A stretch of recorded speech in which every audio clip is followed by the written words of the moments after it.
Nais ko rin po kayong i-congratulate lahat sapagkat malaking pagkakaiba yung ating pong pagpupulong ngayon, yung ating pong crowd ngayon, doon sa sa isang ginagawang kasalukuyang pagpupulong. Alam niyo na kung saan yan. Dito ho, walang allowance. Dito ho, hindi tayo ibinubus. Dito po, hindi kayo magkakaroon ng earned leave credit.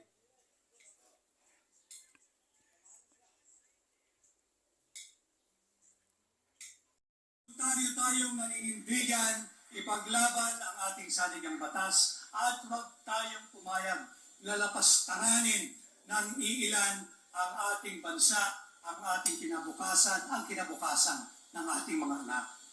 Kanina ho ay nagpresenta si Congressman Sid noong proseso ng budget at linahad din niya po roon yung mga related constitutional provisions kung bakit nagpumula sa Congress ang budget, ano yung pwedeng hindi galawin, ano yung maaaring pag-usapan, at ano lamang yung limitasyon ng pamahalaan. At bukod doon, mainit na pinag-uusapan din. Itong topic na ito, talagang malapit sa puso ko.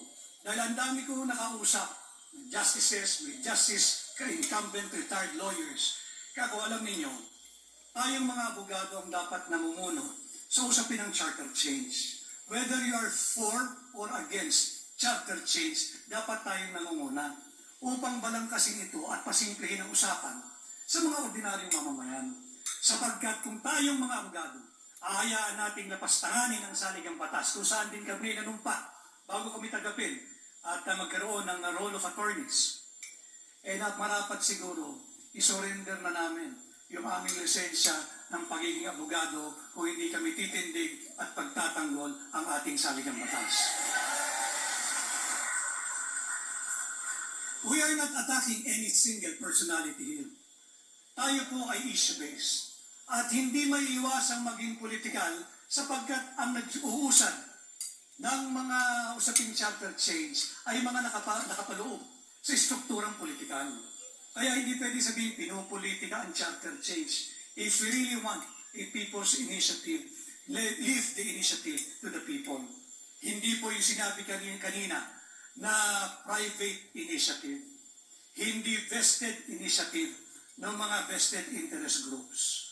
Kaya nabanggit ko yun dahil nauuso yung pirma at ang dami ko rin ng kaibigan. Mahal ko rin itong mga kaibigan kong ito. Kaya lang walang magawa. Sapagkat compelled po yung attendance nila doon sa ginagawang pagtitipon ngayon sa Maynila. At sige lang, pero siguro iwasan na lang yung pagpirma ng attendance sheet sapagkat yung attendance sheet nakakasiguro tayo, malamang i-attach yan doon sa petition later on for charter change. Hindi po yan yung people's initiative na sinasabi ng saligang batas. Malinaw po doon sa section 16 of Article 13 ng ating saligang batas. Nauugnay po yun sa budgeting process at sa pinag-uusapang tsatsya. The right of the people, yun po yung, and their organization, yung mga iba't ibang organization, to be represented and take part in efficient and responsible participation at all levels of social, political, and economic decision shall not be abridged. Nasa saligang batas po yun. So ginagawa po nila na pagpapapirma ng blankong papel, ilalagay mo yung pangalan, ilalagay mo yung address, alamang ilalagay mo rin yung presinto at ang yung pirma, attach po nila yan sa petition eh. Hindi po yan yung people's initiative na nakasaad sa ating saligang batas. At nadesisyonan na rin po ng Korte Suprema yan, maraming beses na, 2 kaso. At ang sabi ng Korte Suprema yan, ang totoong people's initiative, bago ka magpapirma, kinakailangan yung petition mismo ay binababasa, nauunawaan ng mga taong pinapipirma mo. Sapagkat ang pirma po natin is an affirmation na nabasa mo yung linalaman ng dokumentong pinirmahan mo at tinitindigan mo na sang-ayon ka o nararapat lamang na susugan yung dokumentong pinirmahan mo. Hindi yung pimirma ka, kung hindi kita bibigyan ng ayix. Hindi kita bibigyan ng ayuda. o sasabihin sa ni Congressman, wala kang medical assistance. Huwag ho tayong pumayag nun. At sa tingin ko naman, dito sa bulwagang ito, tayong lahat ay nagkakaintindihan at nagkakaunawaan. Kausap po si Manong John.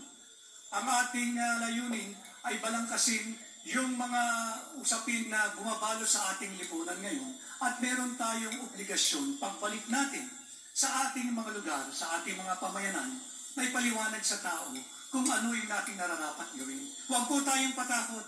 Nakakatakot kung mag-isa ka. Pero sa araw na to, ang dami pala natin. Kaya hindi tayo dapat matakot at hindi tayo dapat magpatakot. Nabanggit din ho kanina, let me just, daanan ko lang, yung Philippine Development Plan at yung medium-term financial framework. Yung po ay binabalangkas po yun, if I'm correct, Kong Sid. Mga eksperto po natin sa bürokrasya ang gumagawa noon. Kaya yun, medyo may pagkasagrado po yun, sapagkat po yun, hindi lang binunot ng basta sa hangin. At itong taong to, gusto kong project ko, ganito. Meron po talagang planning. May Philippine Development Plan, kung saan tayo dapat naroon na by 2030, 2035, 2040, 2050, kung saan tayo dapat tutungo. Yung po ay dapat rin-respeto. Hindi po yan pagdating ng BICAM, you're just trading horses.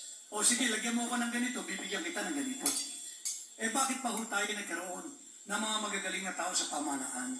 Yun po ang kulang sa mga nangyayari ngayon. Ang kailangan natin, yung sinseridad ng pamahalaan. Ang kailangan po natin, ang gobyernong nakikinig at sensitive sa sinisigaw ng mga ordinaryong mamamayan. And again,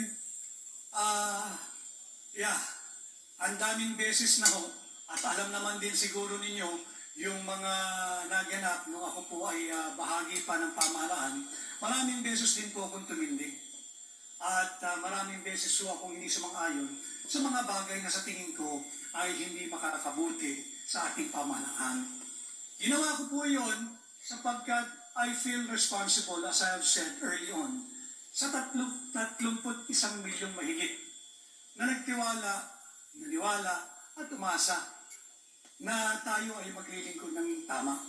Ang sabi ko nung naroon pa ako, hindi na bale yung batikusan, hindi na bale yung sinisiraan ako, at hindi rin ako sasagot sapagkat ang dami kong trabaho at maraming mga importanteng bagay na iniatas sa akin. Subalit sinabi ko, yung mura ng ilang tao, yung pagmumura sa akin, yung galit sa akin ng ilang vested interest, kaya ko yun. Pero pagka ang 31 million na at yung 114 million Pilipino ang galit sa akin, hindi ko kakayanin yan at hindi ko matatanggap yan. Kaya ho ako ay noon pa lang tumindig na dahil utang na loob ho ng kahit sinong pamahalaan na kung saan sila naroon ngayon. Dapat ay makinig, dapat wag lustayin ang pondo ng pamahalaan at higit sa lahat, wag lapastanganin ang ating saligang batas at wag basta-basta ayaw papayag kapalit ang ilang ayuda, ayes, or medical assistance. Yun lamang ho, ako'y nagpapasalamat sa napakainit ninyong pagtanggap at ako ho ay kaisa ninyo. Again, I am in Davao because just like Davao City and the Davaoenos and just like you, I am not for sale. Once again, palakpakan po natin.